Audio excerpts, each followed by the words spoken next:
It started with a text message, simple and innocent enough. My wife Sarah said she was heading to her mom's for the night.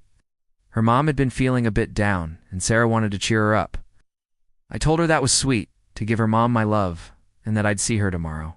Wow. We'd been married for 7 years, together for 10. We had our ups and downs like any couple, but I always believed our foundation was solid, trusted her completely. That night, I made myself some dinner, watched a bit of TV, and then decided to head to bed early. As I was getting ready, I got another text from her. Just got here. Mom's already in her PJs. We're going to watch a movie. Love you.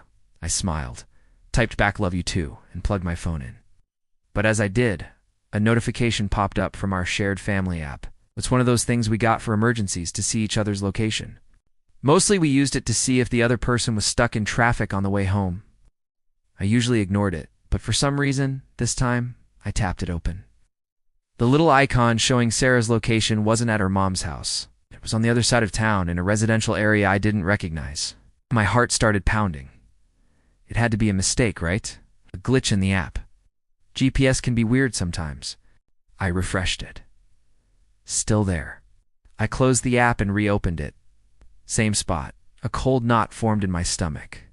Her mom lived north of the city. Its location was miles south, near a cluster of new high-rise apartments I'd only seen from the highway. Why would she lie?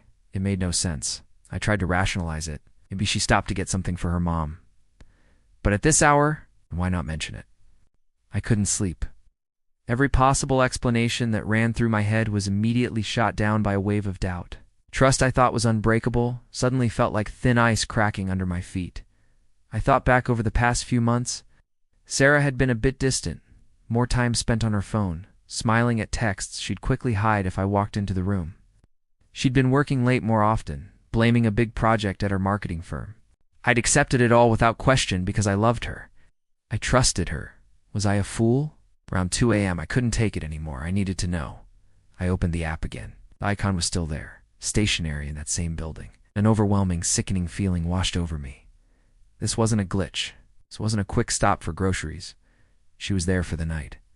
My mind raced. Who lived there? A friend she never told me about. Or something else. The word cheating echoed in my head, a word I never thought I'd associate with my wife, my Sarah. I barely slept. The next morning, I felt like a zombie. My phone buzzed around 9 a.m. It was Sarah. Morning sleepyhead. On my way home, Mom is feeling much better. We had a great chat. Her voice was so cheerful, so normal. It was like a knife twisting in my gut. I tried to sound normal too. That's great, honey. Glad to hear it. Drive safe. The lie was so easy for her. How long had this been going on? How many other lies had I believed? When she walked through the door, she was all smiles, holding a box of donuts. Got your favorite? She chirped, giving me a kiss. It felt cold. I looked at her. Really looked at her, searching for any sign of guilt, any crack in the facade. There was nothing. She was the same Sarah I'd always known, which was the most terrifying part. Was our entire marriage a performance? I knew I couldn't live with the uncertainty. Confrontation was inevitable. That evening, as we sat down for dinner, I put my phone on the table between us. I took a deep breath. Sarah, I started, my voice trembling slightly. How was your mom's last night? She launched into a detailed story about the movie they watched, the tea they drank. Every word felt like a fabrication, a carefully constructed narrative to deceive me. Let her finish. Then, I calmly picked up my phone, opened the location app, and turned it to face her. I pointed to the pin, miles away from her mother's house. Can you explain this then? 'Cause according to this, you weren't at your mom's. You were here. The color drained from her face. Her cheerful mask crumbled, replaced by pure, unadulterated panic. She stammered, trying to form words, excuses. The app is wrong. It's always glitching. Is it, Sarah? I asked, my voice dangerously quiet. Or have you been lying to me? The silence was deafening. She just stared at the phone, then at me, her eyes filling with tears. But they weren't tears of remorse. They were tears of someone who'd been caught. And in that moment, I knew. The 7 years we'd built, the future we'd planned, it all shattered. The woman I married wasn't the person sitting across from me. The truth came out ugly and painful. It was a coworker, the late nights at the office, the secret smiles at her phone. It all clicked into place. He lived in that apartment building. It hadn't been a one-time thing. It had been going on for 6 months. 6 months of lies. 6 months where I was living in a bubble, completely oblivious while my world was being dismantled behind my back. She cried and begged for forgiveness. She said it was a mistake, that she loved me, that it meant nothing. But how could it mean nothing? It wasn't just the physical act, it was the deception, the calculated lies, day after day, looking me in the eye and telling me she loved me while she was on her way to be with someone else.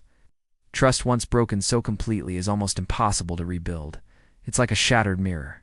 You can try to piece it back together, but the cracks will always be there, distorting the reflection. I asked her to leave. I needed space to think, to breathe. The house felt so empty, but also in a strange way cleaner. The air, thick with unspoken secrets for so long, was finally clear. The days that followed were a blur of pain, anger, and profound sadness. I went through all the stages of grief, not for a person who had passed, but for a marriage that had died. I mourned the woman I thought I knew, and the future I thought we had. It's been a while since that night. The divorce is final. Healing is a long, winding road, not a straight line. There are good days and bad days. Sometimes the anger comes back, sometimes the sadness. But I've learned a lot about myself, about resilience. I've leaned on friends and family, the people who showed me what real love and support look like. I'm focusing on rebuilding my life on my own terms. The pain of betrayal is a heavy scar, but it doesn't have to define your future. You can heal, you can move forward, and you can find happiness again. It's a journey, and mine is just beginning. Thanks for listening.